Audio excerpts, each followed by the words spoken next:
I apologize for this late review. I will try my best to get the reviews out on time. It's just my life was a little bit hectic recently, and I'm trying to get it back on track. So, I actually loved the last episode, but I do need to mention it's not Star Trek, and I 100% understand why people hate it. And I do not understand what on earth is in the mind of the writers, because this is not the first time some writers decide to take an old IP that is filled with baggage and nostalgia, and they try to recreate, to have the reimagining, the re-envisioning, which disappoints everyone. And I genuinely think that if this wasn't Picard, if this was, I don't know, 5 people in a shuttle, the TV show, it would have gotten a lot more people interested. It would have been a lot cooler than whatever this is, because this doesn't please anyone. It doesn't please the old fans of Star Trek, and it's not pleasing the new fans that haven't seen the Next Generation before, and they're not really understanding, like, what is going on? Who's this chick with the Borg? What are we talking about? So it manages to piss off everyone.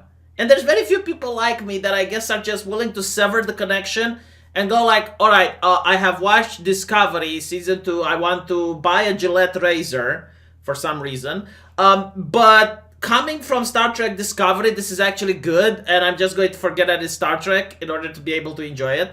And you get an episode like this, and it's like, whoa, it's actually enjoyable. So what am I talking about? Okay, what is the spirit of Star Trek? What defines it? What makes it different than, I don't know, Stargate or some other Hercules in space or whatever you want to call? The thing is that this was a show about the future, and the future looks bright. Most sci-fis, they talk about the future from a dark perspective. They talk about the future as things are going to go bad, basically.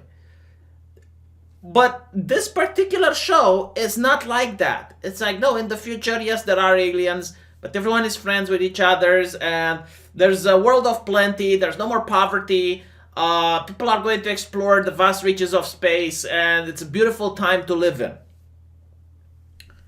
And yet, when you look at it, this doesn't show me Star Trek, alright? When I see a guy on a table having his eyeball pulled out, and there's the optic nerve, and the woman just tugs on the optic nerve as the guy is screaming, this is not Star Trek. Now, I understand that this is a situation that can happen in the Star Trek universe. But why would you want to write something like this? It's like, imagine if I were to take the Warhammer 40k franchise, which is all about war, it's all about human lives don't matter, in the far distant future there is only darkness, so it's a grim dark setting, and I would write about a planet that is at the fringe of the galaxy, it doesn't know any war, and I would talk about the romance of some farmer that is in love with a farmer chick, and everything is nice and pleasant, and they're never getting invaded by the orcs or the Tau. You know what? No, in fact, they actually meet the Eldar, like, some Eldar ship crashes on that planet, and the people there are very nice, and they're trying to hook them back up, and they live, the Eldar and the humans live there for like 5 years, to the point where they establish some mutual relations, and there's a couple of orcs that come there, and they start like their own fighting pits, and everyone is collaborating, and everything is not, like, it's not that you can't somehow justify by some stretch of the lore such a story. But it's not with the spirit of the universe. It's not why people read Grimdark so that they can see nice romance novels. And it's not why people watch Star Trek so that they can see the brutality of a guy on a torture place getting his eyeball ripped off. Now, don't get me wrong, I enjoyed watching that. Like, I think it's a really nice show because I'm into Grimdark. I'm into that type of stuff. But it's not Star Trek. So this is like the biggest complaint that people have, and they're absolutely right. The second complaint is that the show is named Picard, and yet this episode reduced Jean-Luc Picard to a comedy relief character, where he goes on and says, oh, this disguise makes me look absolutely sinister. And it's like, nowhere in the Next Generation was Captain Picard reduced to the butt end of the joke. Like there are just some very, very small episodes where the joke is on Picard. And the reason they don't do this is because they want Picard to be the captain. And the captain needs to inspire an air of authority in order to be believable that this is a captain. They also don't do this to Diana. Like, Diana is not the butt end of a joke because she needs to inspire sexuality and respect from a different point of view. And you wouldn't respect a woman that's constantly made fun of and mocked and belittled. So as a writer, you need to look at the role the character has in the setting, and you need to avoid putting him in situations where he's like C-3PO and is making the people laugh. And you can do this once or twice, but in this particular episode, not only did they make Picard the butt end of the joke, but he also took a back seat. Like, there was absolutely no reason that the black woman had to come up with the plan in order to rescue the people on the planet. And I noticed this is a constant trend. A constant trend where in the middle of the battle, Picard takes a backseat, even though like he's been a captain with years of experience, and he should have been the one that gives directions and tries to tell the pilot what to do in order to get them out of this situation. He just sits on the chair and allows the captain to do the flying. Now he is sitting again on the backseat while the second in command, which technically is not even part of his crew, is telling people how they should disguise and what they should look at. So, and she's the one making the plan. And again, like, if this wasn't called Picard, where he is the main centerpiece, where you decide to title the entire TV show after one character, then why are you doing that? Why are you, like, name me an episode where he actually shines. Name me an episode where it's Picard that actually comes forward and does the thing that needs to be doing. And it's like, okay, without him, this wouldn't have happened. Because I can't think of any. Like, I can't think of any idea or anything that Picard actually had which made him look like Tyrion Lannister. You know, like when Tyrion entered a set, he would steal the scene because he would say something really clever, or he would point out to something really smart, and or he would put a person in his place through dialogue, and that's why people like Tyrion. But in this case, it doesn't seem. So, with that said, right, if you're willing to just push away the fact that this is called Picard, that it's not about Picard, if you're willing to push away the fact that it's Star Trek when it's not Star Trek, and you would just get yourself in the mindset that this is just a new sci-fi show, then maybe you'd probably like it. It's mediocre, but it's good because everything else is shit. So something mediocre in a world where everything is shit, then it becomes good, if that makes sense. So what I liked about this episode and why I think it's good, the acting from Seven of Mamacita was actually really nice. It gave me a lot of nostalgia because she actually did act like, you know, like her gesture, her facial expression, when she raises the eyebrow, all of that type of thing are reminding me of Voyager.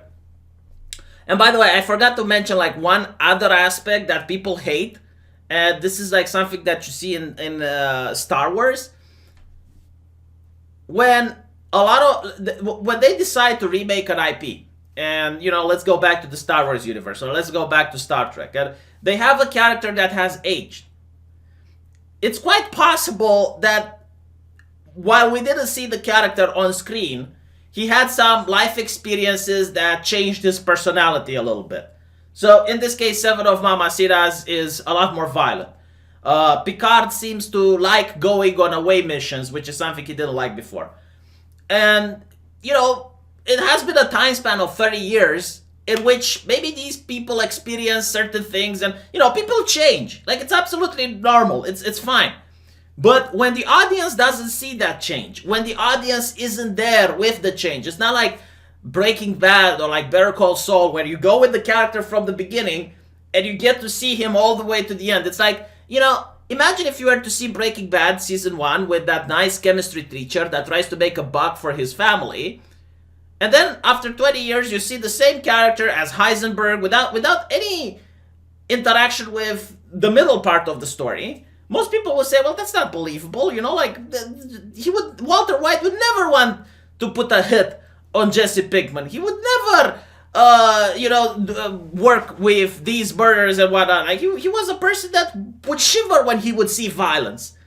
And it's the same here. It's like you're showing Seven of Mamacitas and Picard experiencing personality changes that can be explained away, like during that time period they could have had different life changing events and life changing reasons, but the viewer does not see it, so the viewer hates it.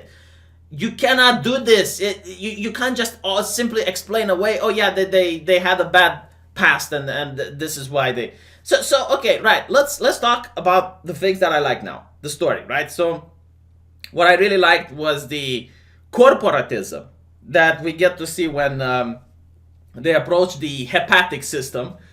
There's a lot of commercials that pop up and a lot of spam, if you will, and I definitely believe this would be the future. Again, it's not Star Trek because it's not a bright future, but I definitely believe that if interplanetary space-time was possible, you would be bombarded with ads whenever you approach a planet. I also found interesting the way that the doctor chick, which is now finally given some personality, is so opposed to violence that when a hologram was punching her, she was like, eh. In reality, by the way, and this is what social justice activists really don't understand, and I'm saying this because the directors are into social justice. Like if you listen to a couple of the commentaries that they give and the interviews that they give, they're 100% into social justice. But what they don't understand is that people that actually manage to become university professors, or in this case, the doctor is supposed to be the world leading research on technology regarding AI, they're highly social people. So this is why it pisses me off whenever I see the girl that's into the sciences and she's socially awkward, especially if she's supposed to be really smart. Because when you go to university and you go through all these exams, you have deadlines, you need to give the oral exam, which requires you to have a normal performance and be socially pleasing while you talk with the professor. You have to write a lot of papers that you then need to support in front of the class. Like even if you're a socially awkward person, university life, and especially if you want to get a doctorate, it shapes you into being a social person. Like it's evolutionary. If you're not a social person, you fail.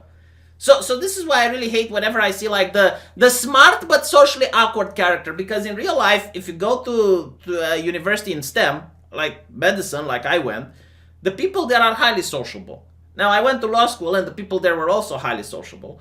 I don't know about the other sciences, but this chick is supposed to be specialized into AI, artificial intelligence. So she probably had to support thesis in front of people. She was probably under pressure constantly.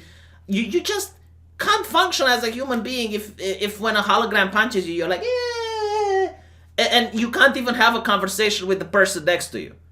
Gone are the days of the isolated mad scientist living on top of the castle, where the mob with pitchforks is coming to him because they don't understand his thinking. No, nowadays, especially in science, it's very social. It's very interconnected. And there's a lot of egos going around there, so I'm not going to get into that. But this is why I really hate these types of characters, and I wish I get a red shirt.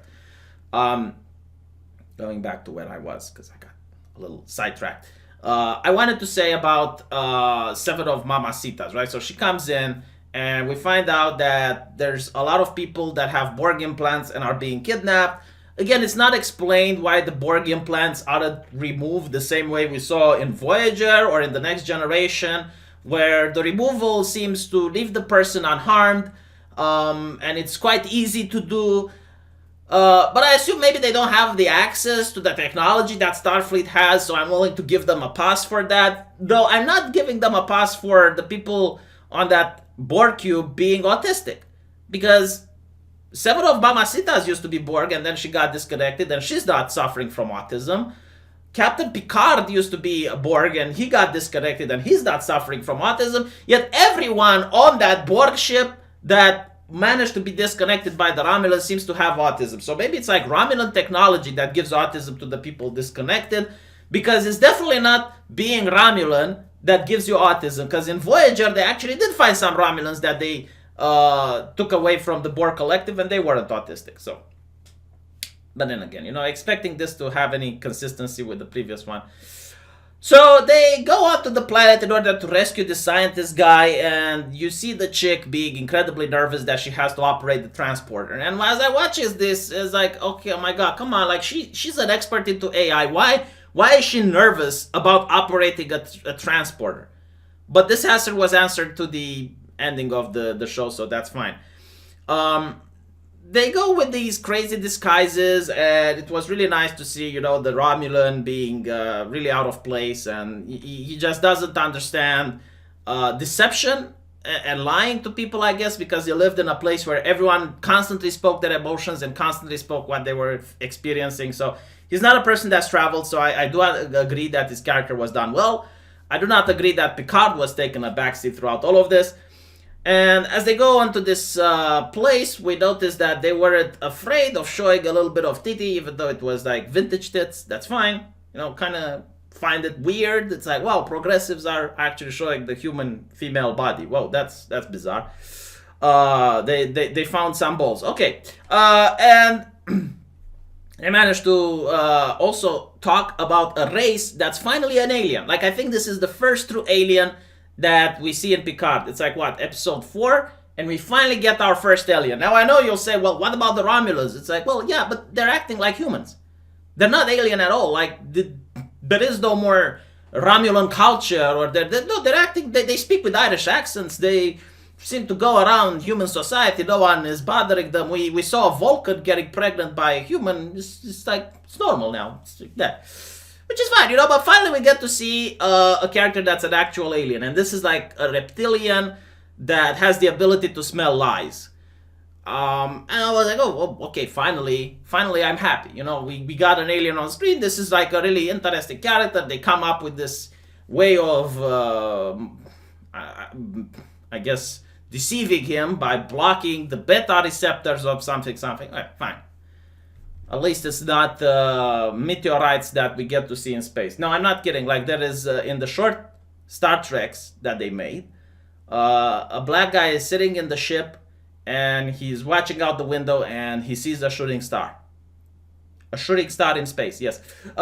This is interesting, because back in the old days, when they were writing Star Trek, they actually had a team of scientists that would advise the writers. And it was the same for Dr. House. They had a team of doctors that were advising the show writers. Here, it seems that science has completely left the building, and is just... they're interested into the sciences, but they actually don't know any scientists. And again, you're not supposed to know a scientist as a writer, but at least talk to one of them, Jesus. But I guess, if you're into social justice, you know better than the scientists, so why bother? Yeah, so what I also liked was that they managed to take the guy using threats of violence. But then Seven of Mamacitas, she seems a little bit upset about the fact that she can't kill the woman that tortured her son.